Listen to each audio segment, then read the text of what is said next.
자, 하나님 말씀 보겠습니다. 오늘 주신 하나님 말씀은 구약 느헤미야 2장 1절부터 10절까지의 말씀입니다. 느헤미야 2장 1절로 10절, 구약 727페이지에 있습니다.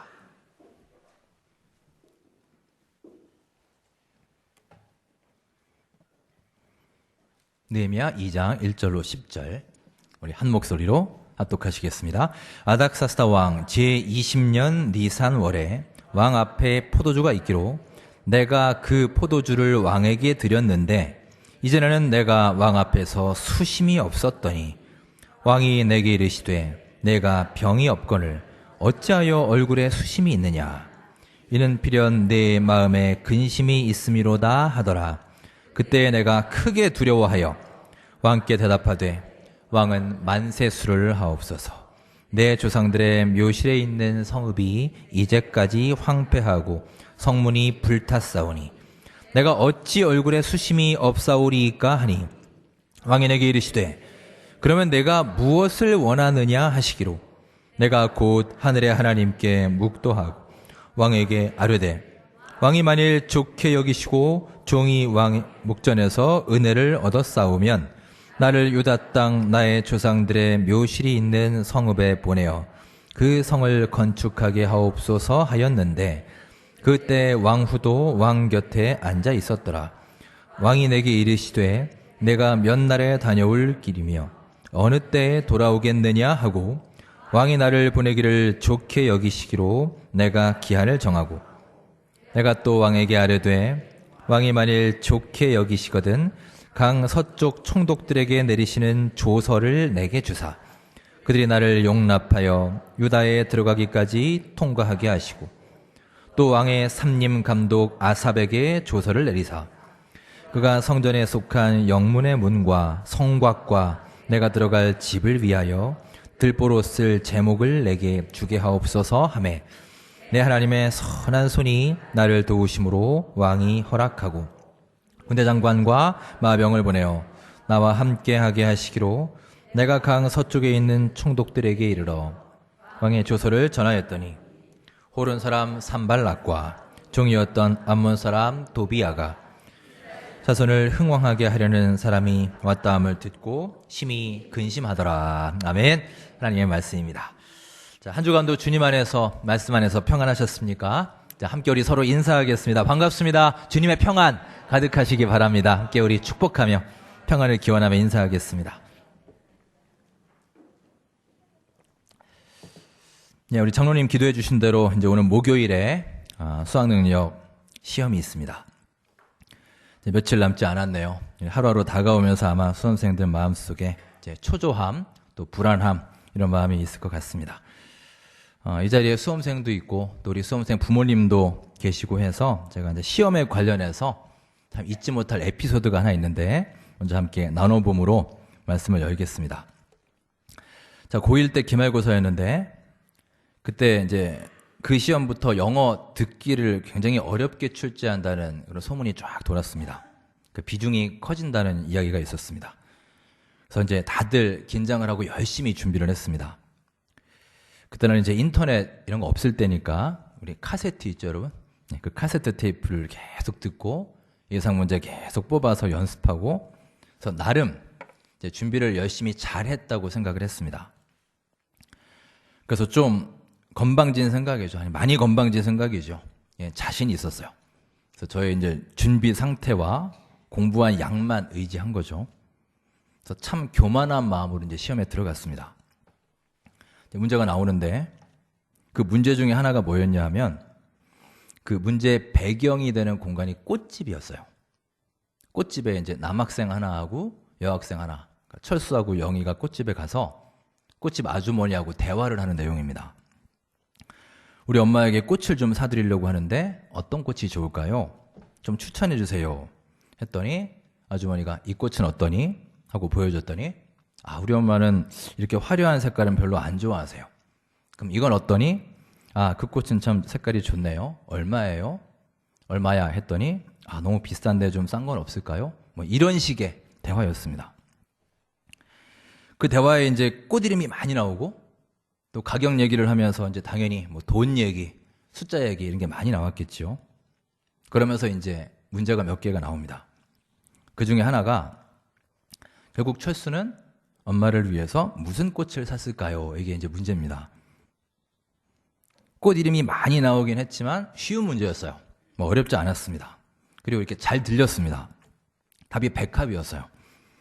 그래서 이제 오케이 자신 있게 이제 백합을 쓰려고 보기를 딱 보는데, 여러분 이제 객관식이니까 보기가 있는데, 여러분 상식적으로 이런 문제 같으면 보기가 어떻게 나와야 되겠습니까? 자, 예를 들어 백합이 2번이다. 그러면 2번 백합 이렇게 나오든지, 아니면 뭐 영어 시험이니까 2번 뭐 릴리 이렇게 나오든지 그래야 되잖아요. 근데 저는 딱 보기를 보는 순간 그야말로 멘붕에 빠졌습니다. 왜냐하면 그 보기에는 글자가 하나도 없어요. 그리고 꽃 그림이 5개가 딱 이렇게 나왔습니다. 근데 여러분 그게 왜 문제냐면, 저는 정말 부끄러운 얘기지만 고등학생이 될 때까지 백합꽃이 어떻게 생기는지 몰랐어요. 여러분 웃으시죠? 예. 한 번도 본 적도 없고 물어보지도 않았고 알려고 하지도 않았고 또 굳이 알 필요도 없었어요. 그 시험 전까지는. 그래서 결국 백합꽃이 어떻게 생기는지 몰라서 그 문제를 틀렸습니다. 저희 반에서 그 문제를 틀린 애가 딱 3명, 저 포함해서. 사실 지금도 이해는 잘 안 갑니다. 왜 영어 시험에 꽃 그림을 알아야 하는지 잘 모르겠지만 선생님한테 좀 이렇게 따지고 싶어도요, 그러면 내가 이 백합꽃을 모른다는 걸 선생님이 알게 되지 않습니까, 여러분? 그래서 이게 창피해서 말을 못 하겠는 거예요. 부모님한테도 제가 얘기를 하면, 야, 영어 시험에 뭐 그런 게 나오냐, 제 편을 들어주시기보다는 야, 너 어떻게 그 나이 되도록 백합꽃도 모르냐 이러실 것 같아요. 그래서 제가 그 사건을 겪고 참 많은 것을 깨달았습니다. 내가 참 교만했구나. 내가 알면 얼마나 알고, 내가 열심히 준비를 해봐야 얼마나 열심히 했다고. 문제를 이렇게만 바꿔도 모르는데 그런 불완전한 지식을 가지고 잠시나마 교만했던 제가 참 이렇게 부끄러웠던 그런 경험이 있습니다. 그 후에도 저는 참 많은 시험을 치렀지만 그 사건 후에 저는 제 공부한 양을 의지한 적이 이제 한 번도 없습니다. 열심히는 준비하되 진짜 하나님이 도와주시지 않으면 나는 제대로 답할 수 없는 그런 불완전한 지식이라는 것을 늘 마음속에 새기면서 지금까지도 살고 있어요. 그게 저의 이제 고등학생 때의 학습 효과입니다. 자, 물론 대학 입시라고 하는 것이 우리 인생의 전부는 아닙니다. 하지만 여러분, 그래도 우리 삶을 한번 쭉 돌아보시면 지금까지 살아오면서 이렇게 몇몇 중요한 지점들, 중요한 순간들이 있지 않으셨습니까? 소위 삶의 터닝 포인트라고 할 수 있는 그런 순간들이 있으셨을 것입니다. 적어도 저는 대학 입시가 그 몇몇 중요한 순간들 중에 하나는 될 것이라 생각을 합니다. 따라서 우리는 그 중요하고 중대한 순간을 위해서 당연히 기도해야 됩니다. 우리 교회도 수험생들이 있는데 주보에 나와 있는 그 학생들을 위해서 여러분 많이 기도해 주시기 바랍니다. 꼭 시험을 잘 보고 원하는 대학에 합격하게 해주세요. 이것만 기도하는 게 아니라 기도해야 될 내용이 얼마나 많은지 모릅니다. 그 시험 보기 전까지의 과정을 위해서 기도해야죠. 좋은 컨디션 가운데 유지할 수 있게 해달라고. 또 그 과정 중에 하나님 의지하는 마음 갖게 해달라고. 불안함 떨쳐버리고 평안을 주옵소서 기도하고, 또 당일날을 위해서 당연히 기도하고, 또 여러분 시험 보고 끝이 아니지 않습니까? 시험 보고 나서 그 다음에 신앙생활, 그 다음에 하나님께 쓰임받는 그런 건강한 생활, 이 생활을 위해서 또 우리 기도해야죠. 또한 우리 수험생들도 기도의 능력을 깨닫고 하나님의 인도하심을 체험하는 그런 귀한 기회가 될 수 있도록 여러분 함께 합심하여 기도해 주시기 바랍니다. 자, 오늘은 기도와 관련해서 이스라엘 민족의 훌륭한 리더십의 대명사이자 기도하는 리더였던 느헤미야, 그리고 그의 기도의 능력에 대해서 함께 나누고자 합니다. 느헤미야는 BC 586년 남유다 왕국이 바벨론에게 멸망을 합니다. 그리고 이스라엘 백성들이 바벨론의 포로로 잡혀가죠. 그때 포로의 가족으로 태어났습니다. 즉 그는 태어날 때부터 이미 이런 신분적인 한계가 있는 사람이었어요. 포로의 후손이었습니다. 그런데 그는 이 한계를 극복하고 결국 높은 지위에 올라가게 되는 그런 사람이에요. 그가 결코 평범한 사람이 아님을 알 수 있습니다. 우리가 2장을 읽었지만 앞에 1장 11절에 보시면 그는 왕의 술관원이었다라고 그의 직위를 밝혀줍니다. 요즘에는 이런 직업이 많이 없지만 옛날에는 공식적으로 이런 직책이 있었습니다. 우리 여러분 창세기의 요셉의 이야기에도 보면 이 술관원이 나오죠. 그가 감옥에 갇혔을 때 감옥에서 떡 굽는 관원 그리고 술 맡은 관원을 만나서 그의 꿈을 해석해 줬다고 했습니다. 이 술관원이라 함은 왕이 술을 마시기 전에 먼저 맛을 보는 사람입니다. 그 술이 괜찮은지 안전한지 혹시 그 안에 뭐가 들어있지 않은지 타지는 않았는지 그것을 미리 살펴보는 사람이에요. 그게 뭐가 이렇게 대단한 직분인가 생각할 수 있지만 사실은 당시에 아주 중요한 직책이었습니다. 왜냐하면 그 왕이 먹는 술에다가 정말로 누가 나쁜 맘 먹고 독이라도 타면 큰일 나는 일 아니겠습니까? 저는 이 술관원하면 생각나는 얘기가 하나 있습니다. 한 3년 전에 이제 제가 한국에 온 지 얼마 안 돼서 저희 아이들하고 동네 슈퍼에 갔어요. 아이들이 아이스크림을 사달라고 하더라고요. 그래서 이제 하나씩 사주고 저는 별로 생각이 없어서 그냥 나왔습니다. 근데 작은 애가 이 봉지를 못 뜯더라고요. 그래서 아빠 이거 좀 뜯어줘 하고 이제 아이스크림을 이렇게 주는데 그거를 딱 뜯어주려고 보는 순간에 갑자기 아이스크림이 제가 먹고 싶어졌어요. 근데 이제 그냥 먹으면 애들이 아빠는 안 먹는다 그래놓고 왜 거짓말해 이제 이렇게 할 것 같아서 순간 장난으로 제가 아빠가 혹시 이 아이스크림에 독이 있는지 없는지 한번 먹어보고 괜찮으면 줄게 이제 장난으로 얘기를 했습니다. 근데 애들 둘이 굉장히 진지하게 그걸 들어요. 그러더니 이렇게 아이스크림을 줍니다. 그래서 두 아이 거 제가 한 입씩 베어 먹고 독 없네 먹어도 돼 이제 이러고 줬죠. 저는 장난으로 했는데 애들은 그게 굉장히 인상적이었나 봅니다. 그래서 그 이후로는 뭘 사기만 하면 뭐 과자, 사탕, 젤리 다 저한테 가지고 와요. 아빠 이거 독 있는지 한번 먹어봐 그럽니다. 여러분 그런 거예요. 술관원이란 직분은 이렇게 먼저 술을 맛보는 직책일 뿐만이 아니라 그 왕이 마시는 술을 책임지는 사람입니다. 당연히 왕의 안전과 생명에 책임을 지는 아주 중요한 직책이에요. 따라서 왕으로서는 정말 믿을 수 있는 사람을 세우지 않겠습니까? 그래서 때로는 왕과 이야기를 나누기도 했고요. 국사를 같이 논하기도 했습니다. 지금으로 말하면 대통령 비서실장에 해당하는 아주 고위관직이었습니다. 그러고 보면 느헤미야는 정말 대단한 사람이지 않습니까? 포로의 후손이라는 이 신분적인 한계를 극복하고 왕의 최측근 자리까지 오른 입지전적인 인물입니다. 자, 오늘 함께한 2장의 배경은 이렇습니다. 어느 날 느헤미야가 자기 형제로부터 예루살렘에 대한 소식을 듣게 됩니다. 예루살렘이 다 무너지고 폐허가 되었다. 백성들이 환난을 당하고 능욕을 당하고 있다. 그 소식을 듣고 그는 가슴이 미어졌습니다. 그래서 그는 소망이 생겼어요. 빨리 내가 조국으로 돌아가서 무너진 성읍을 재건해야 되겠다. 자기가 뭔가 역할을 해야 되겠다. 이 소망과 이 동기가 생기기 시작했습니다. 여러분, 사실 우리의 삶에도 이런 긴급한 제목들이 수시로 일어나지 않습니까?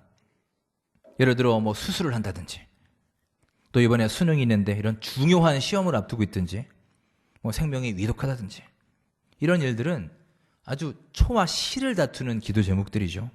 지금 기도해야 되는 겁니다. 지금 느헤미야에게 있어서 이 일이 그런 일이었습니다. 자, 그런데 느헤미야는 이런 긴급한 상황에서도 섣불리 나서거나 경거망동하지 않았습니다. 그는 어떻게 했느냐? 그는 가장 먼저 여호와 하나님을 찾았습니다. 그리고 하나님께 기도하고 간구했음을 볼 수 있습니다.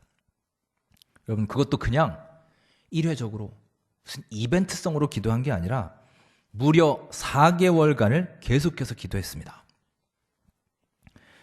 느헤미야 1장 1절에 보시면 그가 이 소식을 처음 들었던 게 아닥사스다 왕 제20년 기슬르월이라고 했습니다.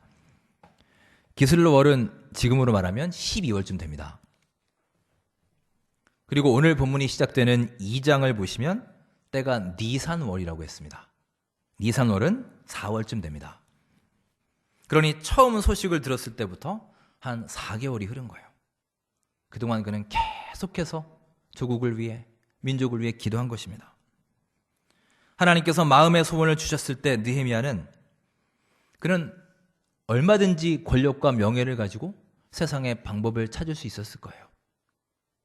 하지만 그는 세상의 방법, 인맥, 자기 권력, 자기 경험을 의지하지 않았습니다. 그는 가장 먼저 하나님을 찾아가서 하나님께 기도했습니다. 느헤미야는 몸은 비록 페르시아에 있었지만 마음은 온통 예루살렘에 가 있었습니다. 그는 조국에 대해 애통하는 마음을 갖고 있었고 하나님은 그에게 기도하게 하셨습니다. 그리고 그가 기다리게 하셨어요. 그가 하나님의 때를 기다리고 하나님의 응답을 기다리게 하셨습니다. 여러분, 우리 하나님께서는 때때로 우리를 이렇게 기다리게 하시기도 합니다. 물론 우리의 기도가 즉각적으로 응답이 될 때도 있지만 때때로 하나님은 우리에게 정말 간절히 애타게 기다리게 하시고요. 그 기다리는 동안 우리로 하여금 열린 마음으로 기도하게 만들어주시는 분입니다. 자, 이 과정을 통해서 느헤미야는 확신하게 됐습니다. 아, 내가 있을 곳이 여기가 아니구나.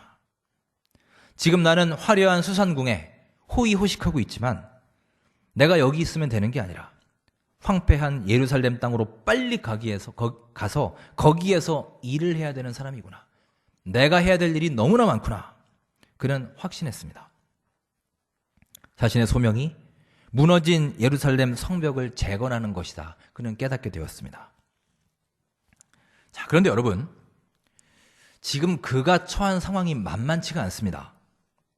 지금 상황이 어떤 상황이냐 하면 에스라서 4장부터에 보시면 이런 얘기가 나옵니다. 여기도 아닥사스다 왕 얘기가 나오는데 이때 이미 예루살렘 성벽을 재건하려는 시도가 있었어요.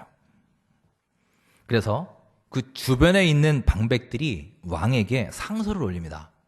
그 내용이 이런 겁니다. 저 예루살렘에 있는 이스라엘 백성들이 예루살렘 성읍을 재건을 하면 저들이 다시 하나님을 섬길 것입니다. 그리고 저들이 다시 강해질 것입니다.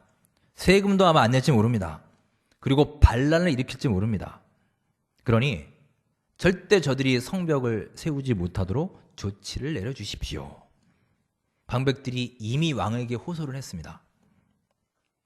왕이 그 호소를 듣고 안 되겠다 싶어서 조서를 내렸어요. 그 조서의 내용이 뭐냐면 앞으로 절대로 예루살렘 성벽을 재건하지 못하게 하라. 이 조서를 이미 내렸습니다. 아닥사스다 왕은 페르시아 제국의 왕입니다. 여러분, 페르시아 제국은 당시에 세계의 패권을 장악하고 있던 초강대국이었습니다. 그 강대국의 최고 권력자예요. 막강한 힘을 가진 사람입니다. 그런 왕이 한번 조서를 내렸는데, 여러분, 조서라고 하는 것은 공식적인 명령이잖아요. 그 명령을 다시 뒤집는다는 것은 사실상 불가능에 가까운 것이죠. 그런데 여러분, 분명히 현실적으로 우리의 상식으로는 불가능한 일이었지만 그럼에도 느헤미야는 하나님께서는 능히 하실 수 있다라는 믿음이 있었습니다. 그리고 참으로 놀랍게도 정말로 하나님이 역사하셨고 하나님이 아닥사스다 왕의 마음을 만져주셨어요.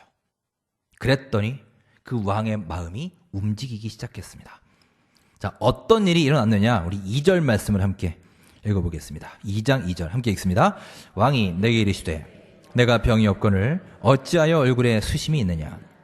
이는 필연 내 마음에 근심이 있음이로다 하더라. 그때 내가 크게 두려워요. 아멘.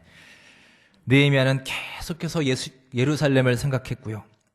그러다 보니 그의 마음속에 근심이 가득했습니다. 그 걱정이 얼굴에 나타난 거예요. 그런데 여러분, 놀라운 일이 일어납니다. 느헤미야의 얼굴에 나타난 그 근심을 통해서 하나님이 이 아닥사스다 왕의 마음을 움직일 것이라고 누가 상상해나 했겠습니까? 여러분, 오늘 느헤미야를 통해서 우리가 기억해야 될 것이 있습니다. 그것은 바로 우리의 기도가 차면, 기도가 충만하면 반드시 우리의 삶에 기회가 온다는 것입니다. 우리는 이것을 믿어야 됩니다. 자, 한번 따라해 볼까요? 기도가 차면 기회가 옵니다. 네, 믿으십니까? 아멘. 여러분, 우리의 기도가 차고 기도가 충만하면 하나님께서 응답하시는 그때가 우리에게 반드시 찾아올 줄 믿습니다. 느헤미야는 당시에 술관원, 비서실장의 위치였습니다. 그런 느헤미야가 왕 앞에서 얼굴에 수심을 보였어요. 여러분, 이것은 예사의 일이 아닙니다. 아주 심각한 사건이에요. 술관원은 늘 왕의 곁에서 왕의 안색을 살펴야 되는 사람입니다. 왕이 건강이 괜찮은지, 컨디션이 좋은지, 또 병에 걸리진 않았는지 왕의 안색을 살펴야 되는 사람인데 지금 거꾸로 왕이 느헤미야의 안색을 살피고 있는 상황이 된 거예요. 이건 아주 불경스러운 일입니다. 자칫 왕의 진노를 살 수도 있고요. 잘못하면 죽음을 당할 수도 있는 그런 심각한 장면입니다. 느헤미야가 그 순간 정신이 번쩍 들었습니다. 아, 큰일 났구나. 내가 얼굴에 근심을 보였으니 왕이 노해서 나를 처벌할지도 모르겠다. 그런데 3절을 보시면 하나님이 이런 위기에서 느헤미야에게 큰 지혜를 주신 것을 알 수 있습니다. 자, 3절을 읽으시면서 우리 그 대답을 살펴보겠습니다. 함께 읽습니다. 왕이 대답하되 왕은 만세수를 하옵소서. 내 조상들의 묘실이 있는 성읍이 어제까지 황폐하고 성문이 불탔사오니 내가 어찌 얼굴에 수심이 싸우리까 하니. 아멘. 그가 뭐라고 하냐면 내 조상들의 묘실이 있는 성읍 그랬습니다. 여기는 물론 예루살렘입니다. 느헤미야는 내 조상들의 묘실이 있는 성읍이라고 애둘러서 말했어요. 여러분, 이것은 정말 지혜로운 일입니다. 왜냐하면 당시 고대 근동에서는 조상들의 묘실을 돌보는 것이 참 아름다운 미덕이었습니다. 그리고 자손들의 의무였어요. 당연히 왕도 그런 미덕을 알고 있었습니다. 여러분, 이것은 하나님께서 위기의 순간에 기도하는 느헤미야에게 지혜를 주셔서 그의 입술을 통해서 그렇게 말씀하게 하신 것입니다. 그러자 왕이 이렇게 말합니다. 자, 4절 함께 읽겠습니다. 왕이 내게 이르시되 그러면 내가 무엇을 원하느냐 하시기로 내가 곧 하늘의 하나님께 묵도하고. 아멘. 왕이 물었습니다. 내가 어떻게 해주랴? 네가 원하는 게 뭐냐? 물었습니다. 그러자 그는 그 순간 하나님 앞에 묵도하며 기도했습니다. 그는 다른 거 한 게 아니에요. 그 짧은 시간에, 그 위기의 순간에 짧지만 강력하게 하나님께 기도했던 것입니다. 그리고 왕께 구한 거예요. 여러분, 순서가 왕께 먼저 구한 게 아니라 왕이 너 뭘 원하느냐 했더니 덥석 자기가 원하는 건 말한 게 아니라 하나님께 먼저 기도 드리고 그 다음에 왕에게 구한 것입니다. 그리고 6절에 보시면 그때 왕후도 왕의 곁에 앉아 있었더라. 즉 아마도 왕이 느헤미야를 내실로 불렀던 것 같습니다. 왕후가 있는 내실로 불러서 아주 은밀하게 아주 사적인 대화의 장이 펼쳐진 겁니다. 그리고 6절에 보시면 왕이 그에게 묻습니다. 자, 뭐라고 묻고 있는지 우리 6절 중요한 말씀입니다. 함께 읽겠습니다. 그때 왕후도 왕 곁에 앉아 있었더라. 왕이 내게 이르시되 내가 몇 날에 다녀올 길이며 어느 때에 돌아오겠느냐 하고 왕이 나를 보내기를 좋게 여기시기로 내가 기한을 정하고. 아멘. 여러분, 실로 놀라운 일이 일어났습니다. 왕의 마음이 기울었습니다. 느헤미야의 요구를 들어주기로 한 겁니다. 그래서 묻지 않습니까? 내가 몇 날에 다녀올 길이며 어느 때에 돌아오겠느냐. 여러분, 왕이 이것을 왜 묻습니까? 이것은 전혀 상상할 수 없는 일이 지금 일어나고 있는 거예요. 그뿐만이 아닙니다. 왕이 나를 보내기를 좋게 여기시기로 내가 기한을 정하고. 여러분, 기한을 누가 정했습니까? 내가 정했어요. 내가 누군가요? 느헤미야입니다. 느헤미야가 그 다녀올 기간을 정했다는 거예요, 여러분. 자, 왕이 말하기를, 그래, 내가 너를 특별히 생각해서 너 열심히 일했으니 내가 고향에 보내줄게. 일주일 동안 갔다 와. 특별히 보내주는 거야. 여러분, 이것만 해도 정말 대단한 일입니다. 놀라운 일이에요. 그런데 얼마 동안 다녀오면 되겠니? 왕이 느헤미야에게 묻고 있는 것입니다.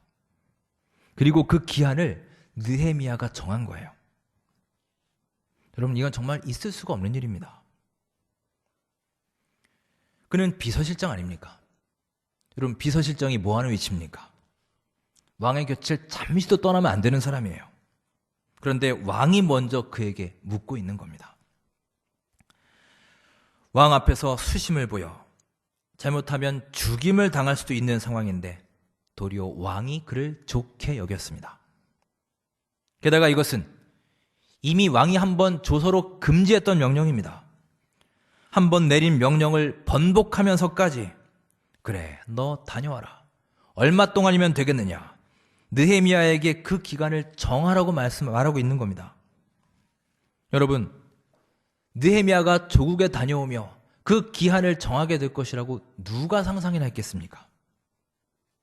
사랑하는 여러분, 이것이 바로 간절한 기도의 능력입니다.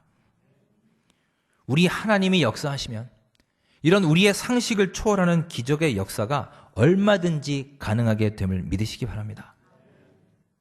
우리 하나님은 우리가 살고 있는 이 역사를 주관하시는 분이기 때문입니다. 그래서 이 자리에 함께 하신 여러분과 저의 삶에도 얼마든지 이런 일이 일어날 수 있는 것입니다. 오늘은 기도의 사람 느헤미야에 대해서 묵상했습니다. 그는 늘 조국을 사랑하는 마음이 있었고 애통하는 마음으로 주님께 기도했습니다. 위기의 순간에도 짧고 강력한 기도를 곧바로 하나님께 드렸고 하나님께서 이 역사를 주관해 가시는 분임을 그는 믿고 체험한 사람이었습니다.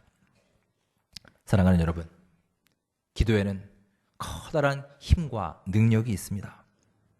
역사의 주관자 되시는 주님께서 우리의 기도를 통해서 당신의 뜻을 펼쳐나가고 계신 것입니다. 이제 2달째 남지 않은 올 한 해, 우리의 근심, 걱정, 무거운 짐을 하나님께 내어놓고 기도할 때 권능의 하나님께서 우리의 기도를 들어주시며 우리의 마음을 감찰하셔서 우리 하나님과 깊은 영적 교통이 있는 귀한 하루하루의 삶이 될 수 있기를 주님의 이름으로 축원합니다. 기도하겠습니다. 은혜와 사랑의 하나님 아버지, 저희들의 신음과 간절한 기도와 호소에 귀를 기울이시고 저희들의 기도에 응답해 주시는 약속과 언약의 하나님, 신실하신 또 거룩하신 하나님이심을 믿고 고백합니다. 위대한 지도자 느헤미야처럼 역사의 주관자가 되시는 하나님을 믿음으로 주님의 능력을 바라며 전심으로 기도할 수 있는 우리의 귀한 삶이 되게 하옵시고 저희들의 그 삶의 응답의 축복을 체험케 하여 주시옵소서. 예수님의 이름으로 감사하며 기도드립니다. 아멘.